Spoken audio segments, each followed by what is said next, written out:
Well, good morning, everybody. Good morning. Great to see you all. Very excited to be here. This is my first one of these conferences, but Ambassador, this is the 12th year, I understand, the Council's been doing this. We have about 300 people here in Washington, another 100 or so online. And I'm really proud of the Council for organizing this. It goes to one of our core missions, which is really about identifying, developing, promoting the next generation of diverse foreign policy expertise, and this is the future generation. Also want to thank the organizations who we've collaborated with on this event, the Global Access Pipelines and the International Career Advancement Program, ICAP. I'm delighted to welcome Ambassador Eric Garcetti there. I have to keep on tripping over the title because I know him as Mayor Garcetti, and we've worked together when I was doing trade, and I always found mayors and governors to be the political folks who really understood what was at stake for their cities and states when it came to opening up markets abroad.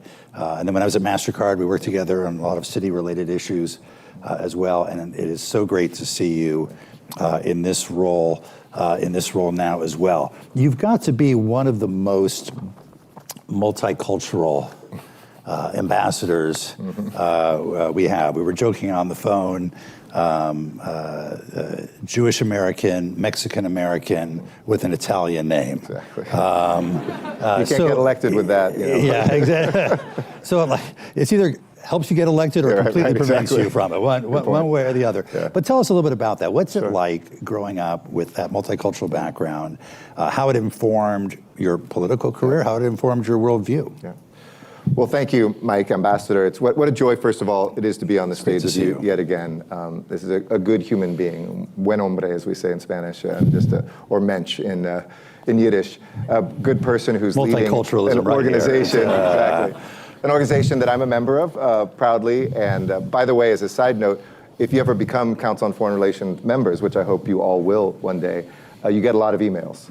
And one of those emails was about this conference, and I was literally halfway around the world in New Delhi, and it just called to me because I wanted to be in this room, and I wanted to see this room, and this is America, the America that I know, and the America we must have for the future in order to have moral power and to have the brilliance of our country together. So thank you for inviting me. I kind of forced my way in here, and I'm so glad I did. So my background, yeah, I'm kind of, the Giutino hiding in plain sight. I have an Italian last name. My father's side of the family is Mexican-American. Both my grandparents came from Mexico, first language Spanish, grew up around that.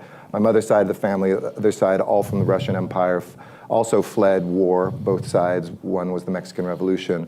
The other was the pogroms and other things that were happening in the Russian Empire.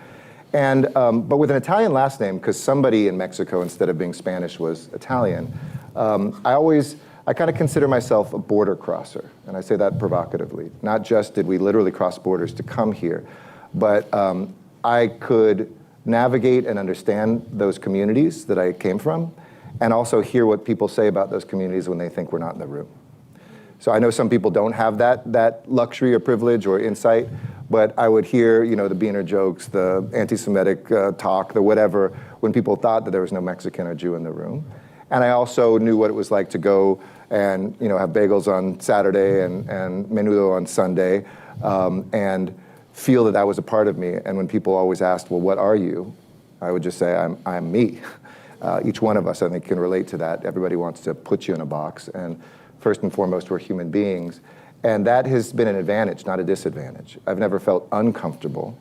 I mean, we all feel uncomfortable, right, in plenty of places. But I've seen it more as an advantage than a disadvantage because it helps me cross borders and understand how to navigate spaces that sometimes people either from one or the other feel that they can't cross over. And I think that's the most important quality you can have in a foreign policy career, because it's literally what you would do for a living when I hope you do join us in a foreign policy career. Your career path to where you are today was not obvious and linear. In fact, you were as I understand, the youngest mayor of Los Angeles when you were elected in 2013. But what people may not know is that you're an accomplished jazz pianist, that when you went to Columbia, you wrote for the Musical Review. You thought you might have a career, I suppose, as an artist. What happened? What did happen? I ask myself that every day. Yeah, I haven't ever, I know some people are planners. Who's a planner in this room? Raise your hand. All right. You are wonderful people that I don't quite understand. And planners can be very successful. I'm more of a kind of visceral, will I regret not doing this? Anybody kind of more like the instinct, okay, so we've got a good mix of both, and I think we need both in the world. But whether it was, after being a human rights activist and working, it's funny when looking at Columbia right now where they had a building takeover and then they're like, that happened in 1968, 1985, 1992. I was like, yeah, that was me. Looking at how I learned kind of how to be on the street and be an activist, which I think is really important, go around the world, work as a human rights activist in Burma, in the jungles of Burma as a 21-year-old, 22-year-old, live in Africa, in Eritrea, doing academic work and help stand up an NGO on women's empowerment and ending the practice of cutting of girls when they become women in Ethiopia. I kind of realized that the international and the local were more similar than we thought when a friend said, you should run for city council when I was 29. And I was like, I want to be a human rights activist or maybe foreign policy career or run an NGO, work on refugee issues. And then I'm like, coming from Los Angeles, and this isn't just LA anymore. By the way, anybody from LA here? All right. Yeah. Where are you from? Ladera Heights. Ladera Heights, all right. Valley, Puro Valle. What part of the valley? North is nice. Right, there's another hand over here. Right, Silver Lake. Silver Lake, excellent. That was my old district. Venice Beach, excellent. Downtown, awesome. Okay, sorry. I just had to do the LA thing. I'm not running for office anymore. I can't. I'm termed out, so that was not a political thing. But growing up in LA and now increasingly any place really in America, you see the face of the world on the streets of America. And growing up in LA, I found that to be an advantage when my parents, who both met, opposite sides of the track in LA, they met when they were working at Pan Am Airlines, which is a now defunct airline. And they were trying to earn enough money to go abroad for the first time. They got married 6 weeks after their first date, and then took off in the world. And they brought my sister and I on crazy trips. If they had an extra dollar, they didn't put it into a nicer house or car. They'd say, we're going and seeing the world. I felt that the opposite was true, that I saw the face of Los Angeles on the streets of the world. I could be at home in Mexico City. I could be at home in New Delhi. I could be at home in Beijing. I could be at home almost anywhere because that's the template of what I grew up with. And that's an advantage America has. It's an advantage this room has. And so when somebody said run for city council, I kind of said, well, maybe I'll regret not having done that. I know I'm not going to win. I'll be like the voice of youth in the race. And I just knocked on more doors, talked to more people, and then suddenly 21 years later, I was ending a local political career. But that local career, as we worked together, was as international as any diplomat. It was putting mayors together on climate change around the world. It was forming the first association of mayors on gender and women's empowerment globally. It was a mayor's migration council to look at immigration issues, which are not just in America and on the southern border, but global. And I loved that, because if I wasn't doing international, I wasn't a good mayor for my people, and vice versa. If I wasn't doing local, international affairs doesn't mean anything if it's not rooted to communities.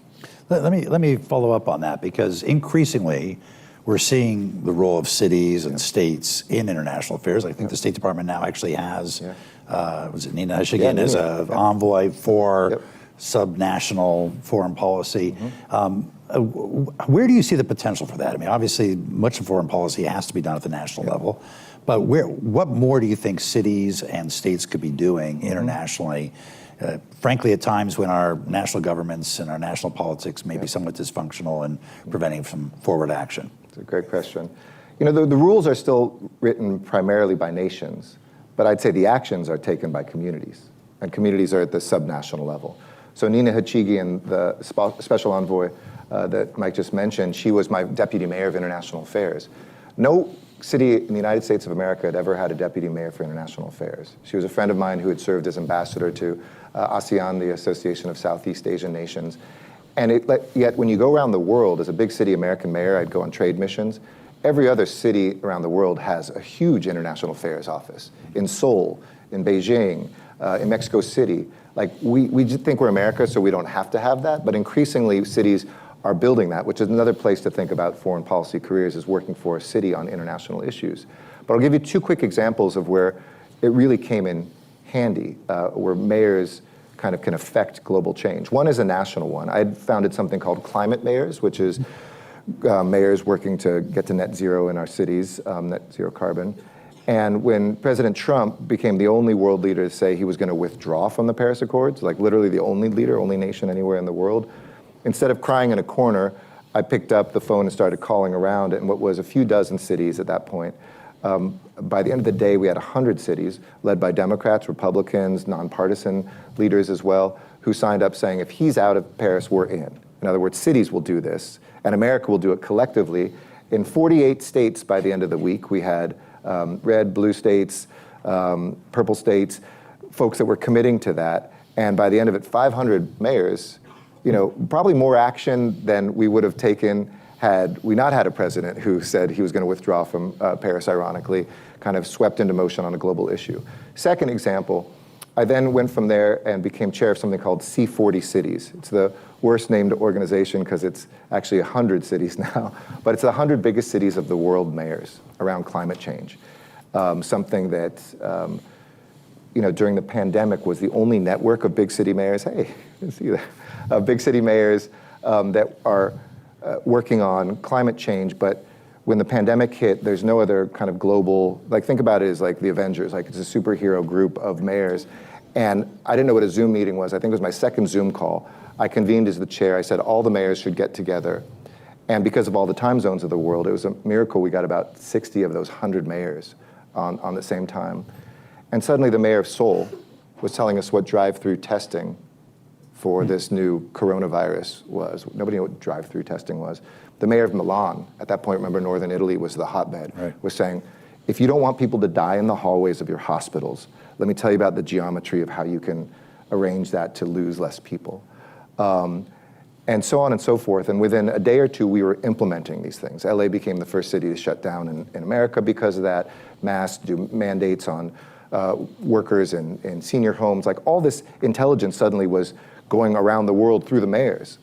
Now, Sadiq Khan, who's the mayor of London and my successor as chair of C40, told me the story of going in after that call and meeting with Boris Johnson. You remember him? He used to be Prime Minister of UK, and told him the story of these things. And Boris Johnson said to his cabinet members who were there, like, do we know this information? Drive-through testing, hospitals, masks, what to do? And they said, yes, sir, we're collecting all of that. We're going to have a report to you by the end of the week or next week, and then you can start engaging with other national leaders and you can decide what you're going to do.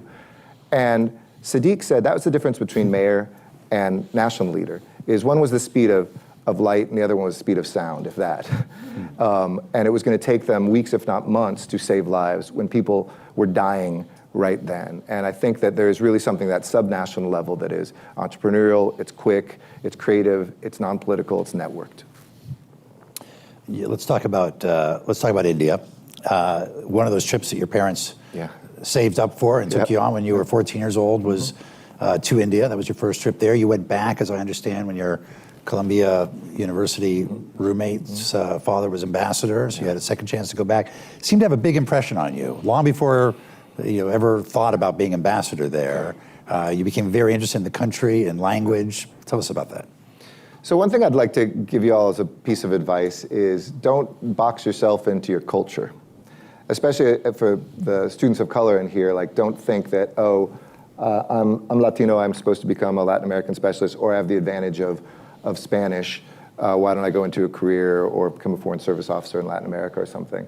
Like surprise people, like learn Russian or Arabic or do something different, like figure out a culture that just moves you, because human beings should have that experience, that option, no person regardless of their background. And for me, I had been to India, I had loved it when I was 14 years old. I had to choose a foreign language at university, so I chose Hindi and Urdu, which, I was at Columbia, had a South Asia studies program that was really smart, but people are like, why are you studying Hindi and what? And by pure coincidence, as Mike said, my randomly assigned roommate in a lottery, our second year, his father became the US ambassador to India. Like I'm a big believer that India has a pull on you. And he said, "Do you want to go?" And I spent my second trip sleeping in the ambassador's house in New Delhi, where I currently live. And it's not because I'm a planner. Did you like scroll something into the? Yeah, I should have said. The desk, or Eric was a message to your future self. I did not. But the ability to know, and I took classes on kind of Indian culture and religion, but the ability to have that foundation, I didn't keep that up for 30 years. But you never lose those sort of foundational moments. There's some psych class you've probably taken that 20 years from now you're gonna, with your spouse or partner, like work something out because you had that insight. These things have a way, tendrils of coming back to you. And India, it in a strange way kind of prepared me for coming back to a place that is the most diverse country you can ever picture. It's a different sort of diversity than American diversity. It's under the surface a little bit more, but it is an unknowably big country of 1.4 billion people. It's kind of like America, a joke to call a country. I mean, it has a state, but it is a collection of hundreds of countries. And I've got to think that those early seeds somehow led me to where I am today. I have to tell you a story about your house, because when I brought my 12-year-old son at the time to India on a business trip, and we visited one of your predecessors at the house.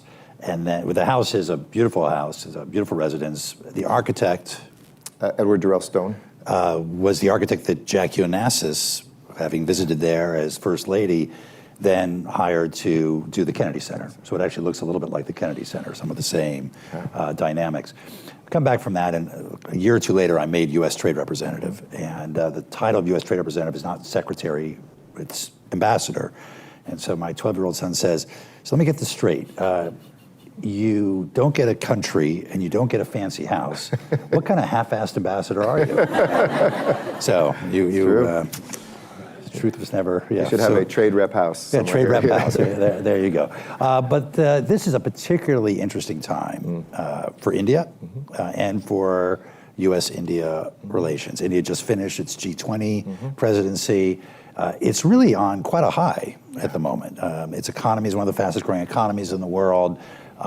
It is really exporting some of its successes from India to other parts of the world. It's really playing a global role at the moment. What do you think what do you think the prospects are for even stronger U.S.-India relations? And I'm going to ask you in a minute about China, because that's sort of the elephant in the room in all of our foreign policy. How do you think the U.S.-India-China relationship is likely to evolve?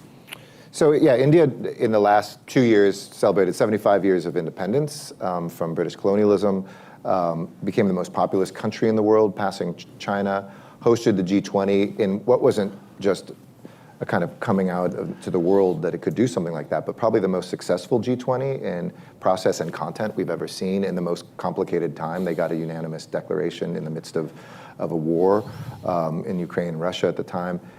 It was a historic year, not a new peak, I would say, in U.S.-India relations, but a new floor. And for a long time, U.S.-India relations, we actually supported India's independence over the Brits. We had great relations, but when we pivoted, ironically, to China in the early 70s, we walked away from India, pushed them towards the Soviet Union. We were close with Pakistan, and I think Indian government didn't feel that the U.S. was a trustworthy partner, and sometimes even worse.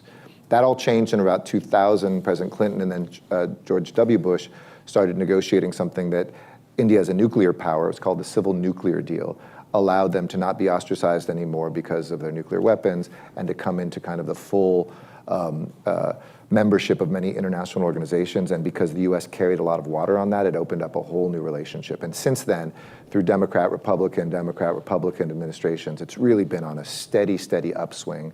That's an incredibly strong relationship. I think if it was Facebook status for a long time, it's complicated. Now we're definitely dating. And with that, we're kind of figuring each other's habits out. We might even moved in together a little bit, but they're very clear they don't want to be an ally of anybody. They have always loved being non-aligned. Now it's not so much non-aligned, but they see themselves as an equal. They don't want to see a lesser. They don't need an ally. So in romantic terms, they don't ever want to get married. But I always say, let's keep some romantic ambiguity at least about where this is headed, because in this world, it really is, I'll say two things. They're the two largest democracies in the world. Our democracy isn't perfect, and we should be the first to say that and accept those criticisms and self-criticize, and their democracy isn't perfect. But let's also not get caught up only in what Freud called the narcissism of small differences. The differences between democracies is much less, even when they're at their worst moments, than between democracies and dictatorships, or democracies and extremism. And so the real question in the world today is not, and this is a thing for even activism here.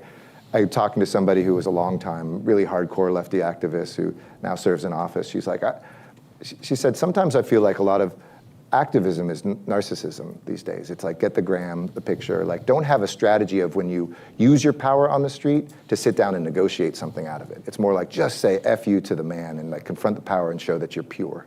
And that's fine, like there's a place for people to do that.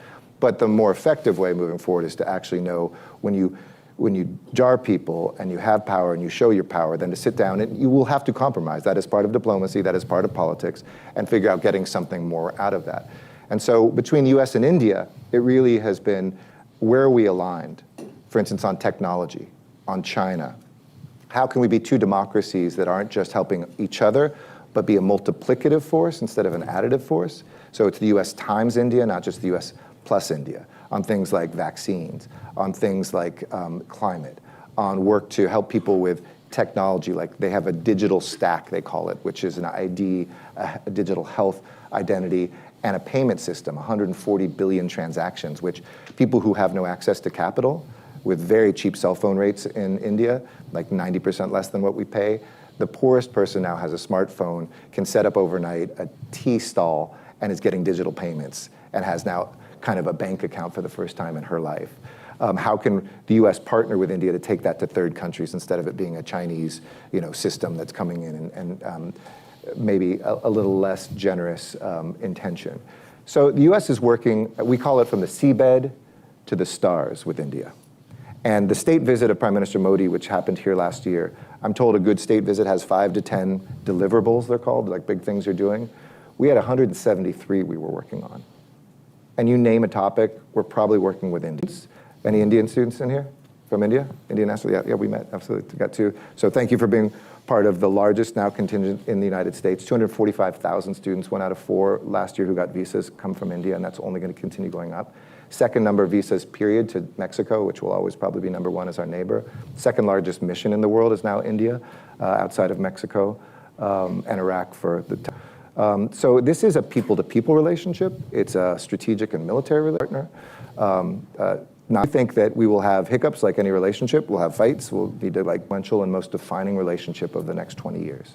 And don't take my word for it. The president, when he was asking me to consider this job, said, this is the most important country in the world to me. I know and love Joe Biden. I figure he was saying that to the Liechtenstein nominee too, because he's just convincing you. But I've heard him say it privately. And no US president has had the insight to say that in history. And I think he's right. And I challenge you, think about 2 other big countries in the world that have more to gain from their growing relationship than these 2, and power to be able to influence the world for the good. Just to continue to extend your romantic analogy, we call this the new sort of order polyamorous, in that, and often use India as example, right? As you said, they love us. Yeah. They love us for our civil nuclear cooperation, our technology. They love Iran for oil. They love Russia for arms. They hate China, depending on the day of the week. Talk a little bit about that. What's their role, not just being non-aligned or multi-aligned, but how much can we rely on the US-India relationship? And how much are they basically playing all sides of the game? I think it's stronger than we imagine. And the proof points for me have been even in the toughest of moments, like it still keeps going and the work keeps quickening and deepening. But we also shouldn't expect it to be, I've learned there's an unconscious paternalism of American foreign policy where we come to solve people's problems all the time. And at the same time, you don't want to go so far the other direction where of non-interference, where we don't stand for values, where there's human rights concerns or issues that we care about. But somewhere in between that is, I think, an equal relationship. And it's tough to have an equal relationship when you do calculations in your head that you don't even think about. Well, we're richer than they are, or we're more extended militarily than they are. So we're the senior partner to this relationship. And once you kind of liberate yourself from that and realize you're equal partners. You're both two nations, two large nations. They could be superior to us because they've got 4 times the number of people. I mean, they've got one state, a third the size of Texas, that has 230 million people in it. Their 15-year-olds and younger are equivalent to the American population. So, you could play that game back and forth in all sorts of different ways. But I do think that it's very strong, and it has to be informed by India, and Indians know America and Americans so much better than America and Americans know India and Indians. We're pretty ignorant about India. Like when I took Hindi, people, like I said, back then, people were like, huh? And there hasn't been a rush yet. We don't have a whole stable of Indianologists, the way people became sinologists and started taking, Mandarin and really understanding. And we need that for both countries. Vice versa, when it comes to India, there's things like the conflict they've had with China since independence along the border. And when I go up the hill and they're like, India needs to be with us on China. I'm like, with us on China? They're the ones who banned TikTok, like whether you agree or not, like 4 years ago. They're the ones who just lost soldiers on the front lines in 2020. They're the ones who, every single day are blocking and tackling and trying to engage with China, but we shouldn't be talking to them. We should be learning from them, and we should be collaborating with them. And I think where we can add something is the capacity in a country like India is lesser than what we have on the strategic front to engage on that, to share intelligence, to look at military solutions, to keep the peace, to engage on countering disinformation. We have a lot to learn as well as a lot to give, and I think that'll be one of the pieces of glue in this relationship. But it's also not the main part of the glue. When people say, oh, this is just a romance of convenience, I disagree. But we all are suspicious of each other. Like, are you cheating on us with China? Are you cheating on me with China? And the other piece with India is you have to understand history. It frustrates us in the midst of unprovoked, unjust war where a country violated the most important principle, a border with Russia invading Ukraine, that India hasn't been more outspoken. But remember, Russia, as Soviet Union, was there when we weren't, so there's goodwill and history there. I've talked to so many Indians whose first foreign magazine they ever read, foreign food they ever ate was Russian. It's embedded in a generation, especially an older generation. And secondly, one of them said to me, so we've got these 2 big countries right on top of us, and you want us to be enemies with both of them, and you're halfway around the world? Explain that to me. So we also have to be somewhat sympathetic to understand that. And third point, they said, and by the way, because you guys wouldn't sell us stuff, all of our military equipment right now is Russian. And we have existential crises on 2 borders. And if we're invaded tomorrow, you want us to be anti-Russian? So once you get there, we kind of got past the ability of saying, oh, just follow America, you have to do exactly as we do. And we take the smaller victories. Like, actually, they bought Russian oil because we wanted somebody to buy Russian oil at a price cap. That was not a violation or anything. It was actually the design of the policy, because as a commodity, we didn't want oil prices going up. And they fulfilled that. During G20, they were able to take Russia to the side and say, take or leave this statement, which was critical about Ukraine. It just took the word Russia out, but it was very clear. And we were able to deliver Europe. They were able to deliver Russia. That boxed in China, and it showed, again, this multiplicative relationship when we get together. So it's complicated, it needs to know history, you need to come in not in a kind of condescending way, but I think once you do that, it's a very loyal relationship, and I would say the people-to-people stuff, given that everybody who's in power there has family, has studied, has served in the United States by and large, it's a real soft or smart power advantage. I'm going to open this up for questions in just 1 minute, so please be ready with your questions. You've alluded to this, but the human rights situation in India, you have a background as a human rights activist. Modi is about to be reelected. Everyone is assuming in this current election. Concern about Hindu nationalism, oppression of the Muslim community. How do you engage constructively with the Indian government on an issue like that is so core, in this case, to Prime Minister Modi's political identity? So an ambassador and a diplomat is going to be a different role than if I was head of Amnesty International or more importantly, because again, this is the outside in, Indians who are going to confront their own human rights and their own needs, because we have to remember nobody can save, and you can say this about any country, if you think a country needs saving, the only people who can save a country are the people within that country. And you have to not turn them into objects, but continue to place them as the subjects. It is not America's responsibility to fix India. It is America's responsibility to engage with India, to promote our interests, and also to reflect our values. And so I do that, and we do that at the highest levels, from the president on down, usually respectfully when we engage in our conversations that go behind closed doors, during state visits, during engagements, during phone calls, because that's the right place at that level to have that level of respect. And I can tell you it's very strong.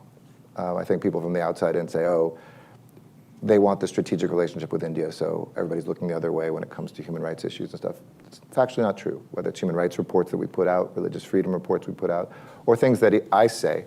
But you have to be delicate about those as well. For instance, there's been violence in a state called Manipur in India, where there's fighting between two different ethnic groups. And I was asked in my second month, or third month in India, what do you think about the violence there? And I answered, one, a human being, because there's some horrible images we saw, women being dragged through the streets, like people being killed, shot, churches and temples being burned. Said, our hearts break as human beings when we see suffering, point one. Point two, this is an Indian issue for India. And point three, but America is here to support and help in any way if asked. And it wasn't even the government in power, it was actually the opposition spokesperson who said, never before, like put out a tweet, never before have I seen an American ambassador impugn the territorial integrity of our country as much as what the ambassador just said. And I was like scratching my head. Like as a mayor, I would have, my own boss, I could say things a little bit more openly, but I thought that was responsible, pretty straightforward. And I realized that there is a visceral reaction to others commenting, especially representatives of other countries, on anything inside the country. I doubled down. When asked again, I'd say it again, because the worst thing to do is when people criticize you to think that they can shut you up. I mean, that's important as a diplomat to make sure you will say those things, but it's not the only thing that we talk about. And then we also have to look for not only the areas where we might have conflict or criticism, but the genuine places where there's tremendous shared values and work together. I'll give you an example. You probably haven't heard the narrative like that India is more advanced than us on human rights, but when it comes to transgender rights, they are. Every state has to have a commission by law. There was a census done, and the trans community self-identified throughout the country. There's a benefit card that they've taken and walked to people's homes with 16 health benefits and other things for trans community, while we have states here that are rolling back, the most basic rights for trans community. So, we have to look for the places where we can engage and say, can we bring people from America and learn from this? Can we talk together about women's empowerment, which is still a long way to go in our country and a very long way to go in India, where the women's formal economy participation rate is lower than in Saudi Arabia today, and it's gone backwards the last 10 years. And this is a government that wants to and has been praised for doing stuff in women's empowerment. So this is a place where America and India should be working together on a human rights issue together.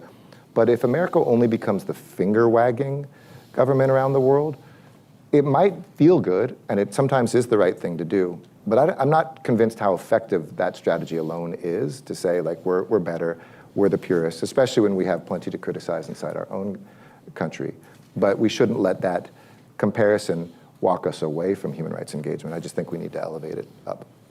Terrific. All right, let's open it up to questions. Yes, this gentleman right here on the aisle.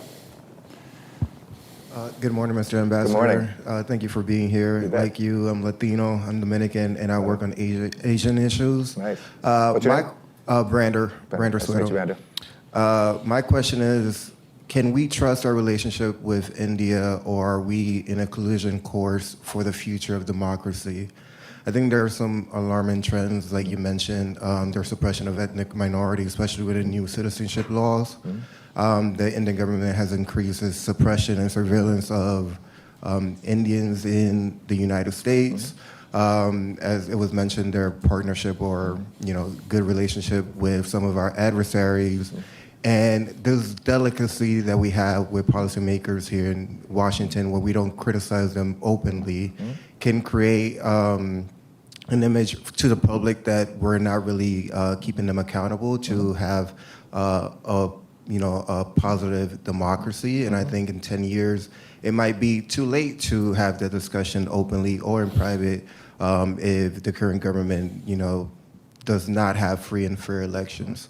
So what do you have to say to the future of our relationship with them?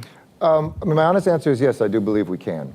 And I'm confident that 10 years from now, India is going to be a vibrant democracy as it is today in terms of free and fair elections. Like, again, there's things that probably are worse and there's things that are better. Like they have a law, you can't go more than 2 kilometers to vote. So there'll be like one guy who lives in the mountains as a monk, someplace they will walk for 2 days to bring the voting machine, execute the vote. They have people who check trucks to make sure that nobody has cash going around to there's probably walk-in money, as they call it in some cities here in in the United States, Philadelphia, that's like a tradition, where cash kind of gets you votes and things like that. So I've been impressed with certain things they do that are better than us, and there's other things we keep our eyes on, and I just disagree that we don't speak out about them. We put them out. It's not the only thing. I mean, some people want us to only say that, but this is too important a relationship to spend all day long only saying that over and over. You're not going to get anything else done, and it'll become a self-fulfilling prophecy that they will not be close to us. Whereas where we find the common ground, which I think is really human to human, very deep, it is, you have a lot of leaders there who have come, worked, been educated here, have an affinity. There's a huge positive polling of Americans. I told the president before the state visit that Americans poll better in India than Americans do in America. They like us more than we like ourselves. That's rare in the world today. I mean, it goes back and forth. Like Poland is like the only other country that comes close. Sometimes, although before the war, who knows what now, Israel. But this is a huge advantage for us. And what I don't like, and I think I made clear before, is sometimes it takes away the agency of Indians, 1.4 billion people, to always be like, oh, this is going downward. If you don't know state governments in India, which are as powerful as the center and are run by opposition parties, and there's plenty of criticisms you can make too about other parties that have been in power. If you look at history in India, there's not been some golden era where everybody's rights have been respected. America's role is to stand up for the principles and the values that we have, to never retreat from those and talk about them. But is the relationship only that and those points of conflict? Absolutely not. And it would be bad diplomacy, it would be bad policy, but in my heart, 100% I believe not only will this still continue to be one of the world's most vibrant democracies, this is that narcissism of small differences, right? If the Venn diagram doesn't overlap, where we can say, here's a place where they're, in our opinion, falling short. And they can tell us, and they should, they always say, no, we don't do that, it's not their philosophy. They could fall short and tell us about where we have shortcomings on racial justice or shortcomings on LGBTQ rights or whatever it would be. We'd spend a lot of time just being pissed at each other. And it's not an either or. You can do both, and you must do both if you're going to be a good rep. And I 100% believe we can trust this relationship. It's going to be one of the defining relationships of the 21st century, the US and India together. Yes, the woman on the end here. Hi, I'm Alexandra. I'm a Alexandra. master's student at Georgetown School of Foreign Service. Awesome.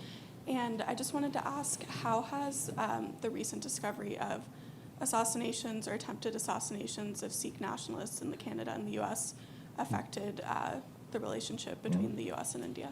Thank you. Yeah, when I was referring to a relationship that might have bumps along the road, this would be potentially the first big fight, right, in a relationship. And so far, knock on wood, I would say the administration is satisfied with the accountability that we've demanded on this, because this is a red line for America, for our citizens, and a core part of what we need to do should this. It's tough to comment on the details of an ongoing criminal case that's happening, but there is a criminal case, there's an indictment that's been brought.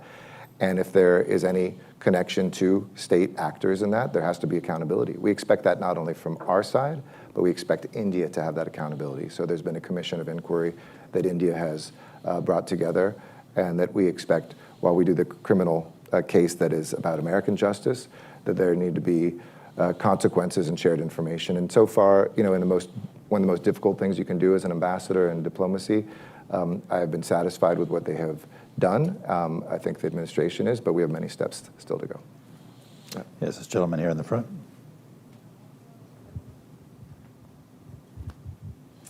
Thank you, Ambassador Garcetti, for talking to us. As a fellow ethnically ambiguous person, I definitely love the representation. Yeah. I have a pretty broad question, but I can give you an example just to frame it. We talked a lot about the US-China kind of global competition, and not just obviously just between our countries, but across the world. One specific example that I've studied a good bit is the competition in Africa. Yeah. So with the extractive sector and everything. So it doesn't have to be necessarily that region, but how do you see India being a strategic partner in that global competition? It's a super good question, because that multiplicative relationship I'm talking about is really oftentimes about third countries and third locations. For instance, we have something through the U.S. Agency for International Development, USAID, that together with the Indian Ministry of External Affairs, their State Department, is bringing, the first part of this was bringing Fijian health officials in to train them on telemedicine, which Indians know a lot about, and we had some resources behind. It's the biggest training of Fijian doctors and nurses outside of Fiji ever. They came to Delhi, we trained them, they're going back out there. It's a positive for Pacific Island countries, which are strategically, a battle right now with China and others to establish influence and to just show goodwill. We're now doing that in the Philippines. We're looking at Tanzania, and we're looking at Africa in particular as a place where there's a huge, like in Fiji, ethnically Indian population in places like Kenya and Tanzania, Mozambique and other places where they have that cultural connection. They open certain doors that we don't just by, everybody's a little suspicious of America always. We open some certain doors that they don't because, whatever, we're part of G7 and we have this relationship with Japan and Europe and stuff. So the two of us together can almost work in every country in the world, maybe with one exception these days, or one or two. And in places that are very difficult, like Iran, I wouldn't say they're necessarily in love with Iran, but they talk to Iran. It's an important neighbor of their neighbor. In difficult moments, we can kind of use each other to communicate. In difficult moments, we can negotiate coalitions that we can't do on our own. And more importantly, we can do international development work together that I think is going to be really profound. The last thing I'll say is India is one of the few countries in the world that has a industrial capacity now to do big infrastructure, even more than we know what to do. Shipbuilding, ports, those things where the Chinese are so dominating around the world, where else are you going to go? But for instance, in Sri Lanka, the DFC, which is the Development Finance Corporation, together with the Adani Group, which is one of the large conglomerates and family-owned conglomerates in India, it built a port there next to where China did it to make sure it wasn't just going to be a Chinese-run infrastructure with everything that comes with that. We could be doing that together in Africa. We could be doing that in other places. So there's this India-Middle East corridor, which could be one of the keys to peace in the Middle East, which would stretch from Israel to India through Saudi Arabia. So I mean, just picture that geography. Essentially take the Mediterranean, what used to be the old spice route, different from the Silk Route, and create a way for peace to be established between countries, but more importantly for trade, which embeds that peace to actually be accomplished. So this is a really critical partner for us with capacity. And I think we feel alike more than we ever have before. Our hearts are more aligned, imperfectly sometimes, but the people for sure. Our heads are aligned strategically. Question is, are our feet going to be aligned? Can we actually do things together? Can America overcome its blocks and barriers, and can India do the same? And I think we can. It's just a question of how quickly, and is it quickly enough to meet the moment? That's great. In the back, woman in the middle. There you are. Thank you very much. My name is Sophie Rosa. I work on transatlantic issues at the Brookings Institution. And my dad is actually a mayor back home in Germany, so I appreciate awesome. A Bürgermeister. your remarks. That's German for mayor. I know it sounds like something. My question is also more targeted at the first part of your conversation. You talked a little bit about how you worked with other mayors on climate issues. Yeah. Could you talk a little bit more about how that looked like in the field of migration and asylum policy? Because Sure. that is, of course, a big issue, and there's some worrying trends in Europe also towards securitizing borders, externalizing processing.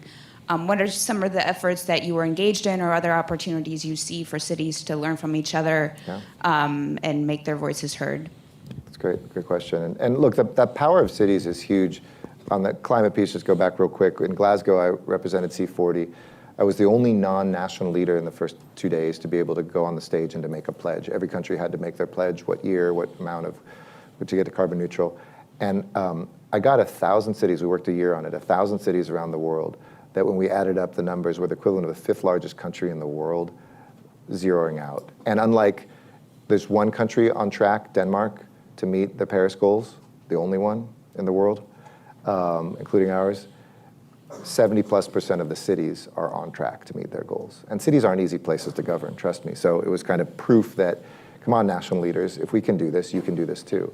With migration, it's tougher because so many of those laws by definition are very much about the thing that the state, the central state has, which are the borders and the enforcement of those borders. But cities really increasingly are looking at the integration of immigrants, where we kind of say, look, we don't have the power to, and you probably don't care about our opinion on immigration laws. We'll say them, I certainly did as mayor, but what we can do is accept the reality that immigrants are going to get here one way or another. And the choice of whether we integrate or do not integrate is either going to exacerbate the problem or solve the problem largely. Because if we can figure out a way to quickly integrate and bring the contributions to the light of day for the economy and paying taxes and getting kids into school and universities and not be prohibited from scholarships, like your GDP, your economic prosperity, your political stability are going to soar versus the system we have now, which kind of serves everybody, in a negative way politically. It serves everybody, they can say, oh, look, immigrants aren't doing what they're supposed to. Well, because they can't. They're prohibited from doing so many things by law. And over here, people can say, we need to have more immigrants that are doing, coming in more and having more opportunities. What we talked to the international level about really was those programs to teach language, to do what we did in Los Angeles for no police officer in our department in law enforcement to ask somebody's immigration status so they would never become agents of an immigration enforcement mechanism. We said that's the responsibility of other people, the United States government, not local. Our responsibility is to make sure people feel safe, secure. We don't want immigrants who aren't here legally to not testify or say when there's crime, because they'll be preyed on and crime rates will go up. Whereas if they're confident to tell a police officer this just happened and they know they're not going to get arrested and turned over to immigration authorities, we actually exported that policy to other countries through the Mayor's Migration Council, saying this is a law and order actually positive, which turns a lot of thinking on its head. So those are some of the things that we've done with women. Similarly, too, we looked at the ways that urban programs can empower girls and women. I shared the example in Los Angeles that we did an inventory of kind of women's rights and statistics, and we found that 25% of the participants in our youth sports in our parks were girls, 75% boys. We're hosting the Olympics and the Paralympics in 2028 in America again in Los Angeles.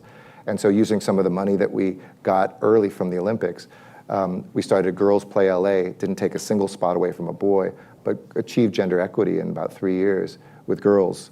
Brought swimming lessons to communities of color, adaptive sports to communities that didn't have them, and showed that as an example of kind of using gender equity very quickly as a way, and other cities around the world are looking at that program. So it's just a place to share ideas quickly, again, the speed of light, and to be able to, good mayors borrow, there's an expression, good mayors borrow, great mayors steal, and so it's like a den of thieves that just get together and say, like, what are you doing?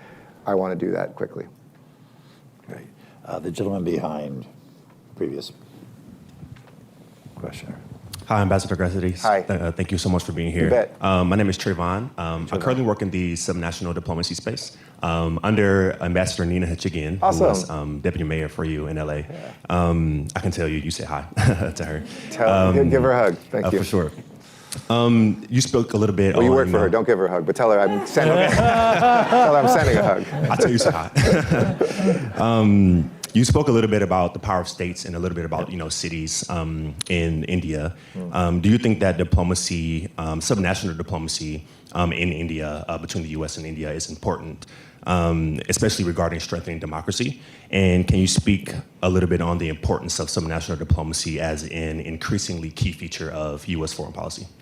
Absolutely. I hope I've touched on it a bunch, but I think that the fact the State Department has embraced this is a huge sea change. And that we have such a great leader in Nina doing it with the kind of credibility that it's not just in some closet someplace, but it's squarely now a value, I hope, that will kind of spread across all our diplomacy. So we're hoping India will be working with you, and with Nina will be one of the first places to convene American and other foreign country leaders, but in this case, Indian leaders together. What makes India complicated is India is probably the one country in the world where local leaders are the least powerful. They don't really have mayors. Everything's kind of through the states there. So they don't have the power to tax. They don't have the power to pass legislation. Like talking to local leaders, they sometimes call them chief ministers, sometimes mayors, but that's more like president of city council. They have like consultative power. They maybe one or two departments, but most things like their police force is a national police force or a state police force. They don't control it. for better or for worse. Their water systems, not theirs. Electricity systems, not theirs. Their airports, not theirs, et cetera. So we're trying to navigate what we can do to inspire cities together. There's a few areas. One is smart cities. This idea of kind of data informing decisions and helping people know in an emergency, a crisis, where to go, how to get involved in their city. India has these amazing control centers that I visited, and India is such a high-tech country, even with a much higher level of poverty than we have, or a poor overall GDP per capita. They're kicking butt doing things like that in real time on your smartphone will tell you, there's one example somebody said that in India, the poorest person on their smartphone could go and find their vaccine status. And here we are, American, we're like, here's pulling out a tattered piece of paper, this is my vaccine card. That's our cutting edge technology. I know we kind of changed that over time, but India was more further advanced. So the three topics we're gonna look at, I hope, are women's empowerment and especially the safety of women on public transportation, which is a big issue there and here. Urban planning, which doesn't really exist in the way that we have it, and we don't necessarily do it perfectly here either, but how can we teach urban planning, because it's still a majority rural country, 1.4 billion. But when it becomes majority urban, that is going to change everything.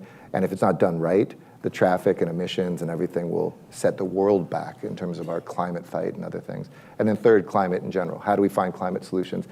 13 of the 15 most polluted cities in the world, air quality, are India. I live in the most polluted city, air quality in the world right now, in New Delhi. I know that's not a great recruitment for come serve in New Delhi, but you got out. But I grew up in LA, which had the worst air in America. So it's like, again, don't preach. I grew up with this. This is how we got there. Is this helpful for India getting there too? Yes, right. The glasses. Yes, there you go. Thanks so much for being here, Mayor. You bet. I'm Jenna Goosen. I'm from the Senate. I work on foreign affairs and defense. I'm also from San Francisco, so Nice. go Giants. In California, Southern Californians love Northern Californians, but Northern Californians never seem to embrace the South. Do you know what I'm talking about, right? We'll vote for Northern Californians, which is why so many of our state people always are Northern Californians. You never vote for us. I don't understand. No, there's some respect. I'm from Marin. So, Yeah, exactly. That's the same problem. This is unity here on the stage, but great to meet you. There we go. You spoke a little bit about being a student activist, Yeah. Especially in college, and Yeah. I feel like with young people in the foreign affairs space, but just in politics in general, we're told that you're going to have these views when you're younger, but they're definitely going to change, and you're not going to carry them when you're older and more advanced in your career. And it sounds like that's not entirely true for you, so I'm kind of curious how you've carried the values and kind of the passion that you had as a student kind of throughout your career. Good question. Yeah, that's such a good question, and I hate that cliche because it's totally untrue. I mean, you do learn things about how to be most effective as you grow and mature, but the condescension that kind of drips off of that comment, oh, you're just an activist because you're dumb and young, it's not true. I negotiated that building takeover in Columbia, how to preserve need-blind admissions and full need financial aid at Columbia, which was going to hit students of color really hard, successfully. And I was like, yeah, I was dumb at 19, but somehow we did it. You have to not talk about the leaders of tomorrow. This is a room full of leaders of today.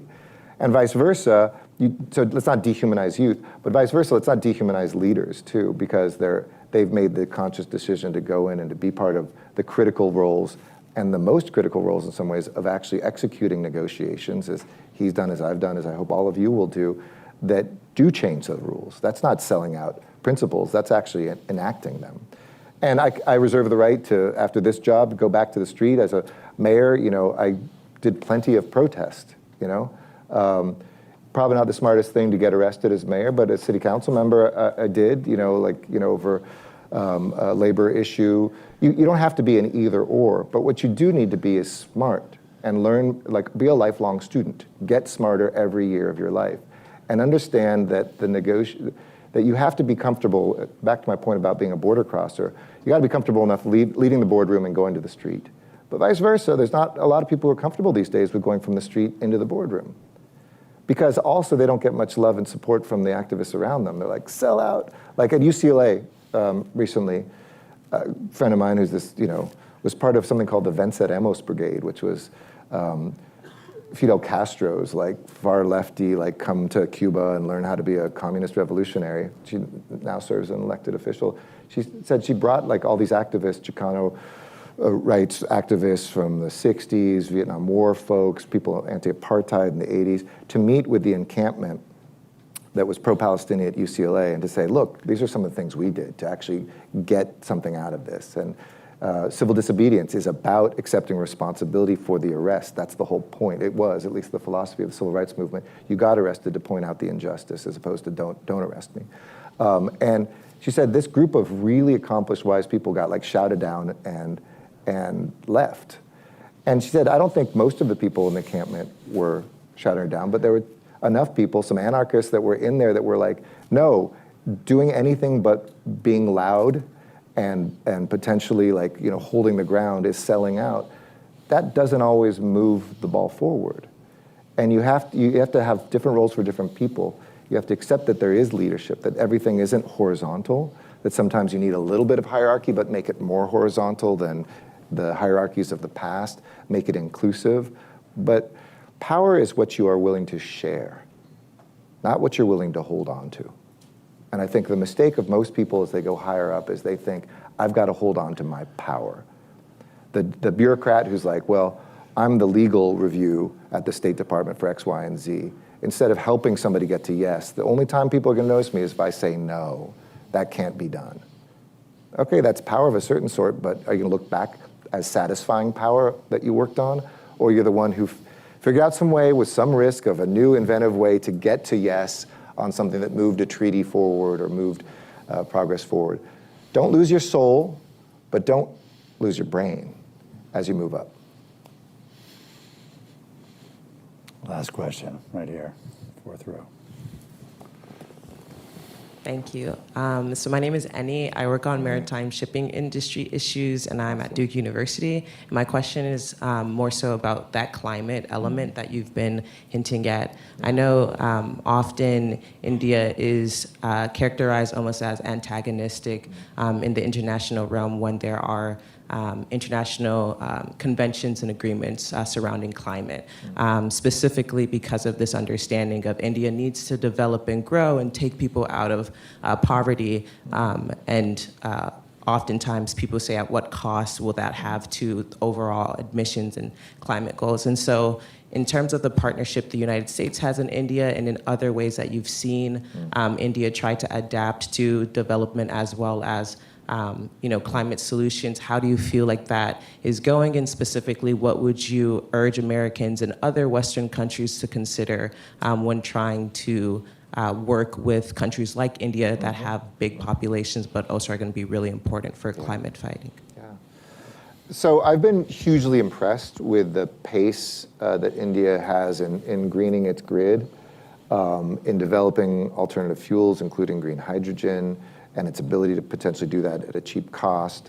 The largest energy project in human history is under construction right now in the Gujarat, which is West India desert, 30 gigawatts.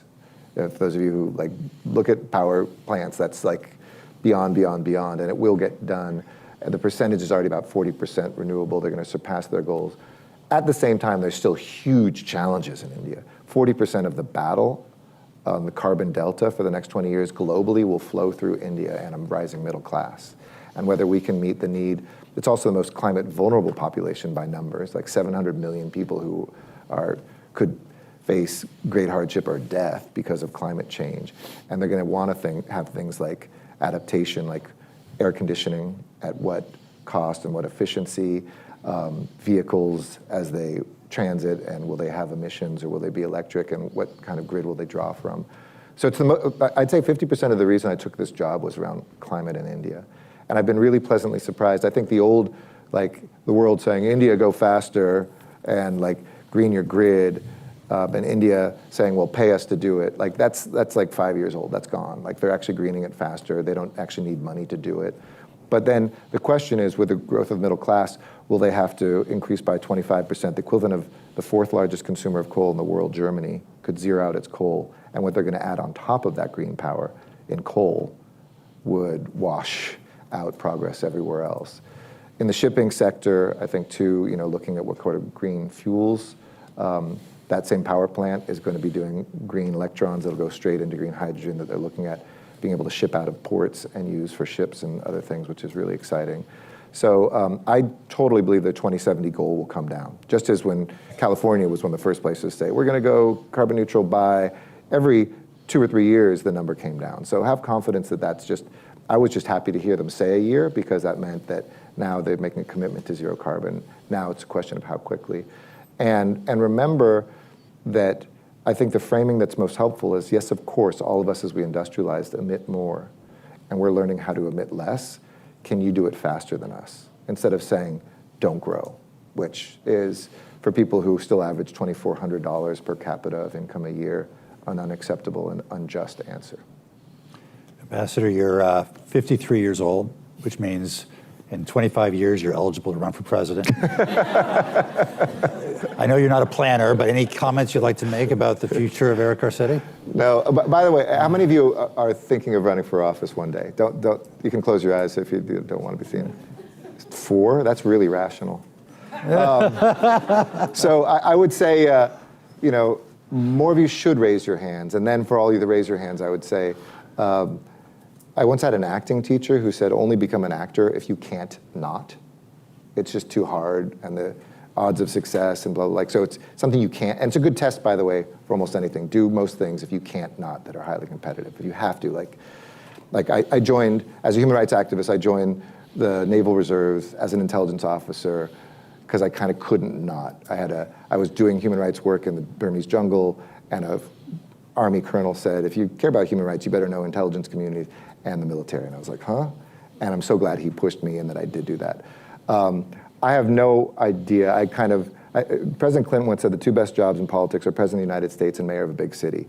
Check on one. I don't know that I ever need to do another. You get dehumanized a lot as an elected official, sometimes really positively, like people are like, you're so awesome and so whatever and funny and blah, until you're not. And then you get dehumanized the other way, which is like, F you, like you're the reason why. Instead of like somebody stepping into a challenge, it's just a matter of time when people also will blame or project onto you. So the sacrifice you make to family, like I looked at running for president in 2016 and 2016? Yeah, no, 2020, sorry, not 16. When was it? 2020. 2020, God. 2020. Yes, and I wasn't afraid of winning. Sorry, I wasn't afraid of losing. I was afraid of winning, and by that I don't mean governing. I think you forget that you don't just give up the rest of your life. You give up your whole family's life. Like nobody will ever be honest. Like we're people, we're not like things. And people who run for office don't become like monsters or like, what's the highest office I can get? So you should only run for office if A, you're a raging narcissist, that's bad. B, incredibly naive, or you think it's a naive moment. Sometimes, I wouldn't call him naive, but I would say, and I was chair of his campaign in California, but like the Barack Obama moment, like why not? It is time for a black president. Or third, because you do think at that moment, you are the person who brings something different that you're not hearing. I ran for mayor because I was the last person to declare because I kept waiting for somebody else to, and that's what you should always do. If you can find somebody better, don't run for office. And that's my plan too. We are so fortunate to have you representing our country in this incredibly important relationship. Thank you for joining us. Please welcome. Please join me in welcoming.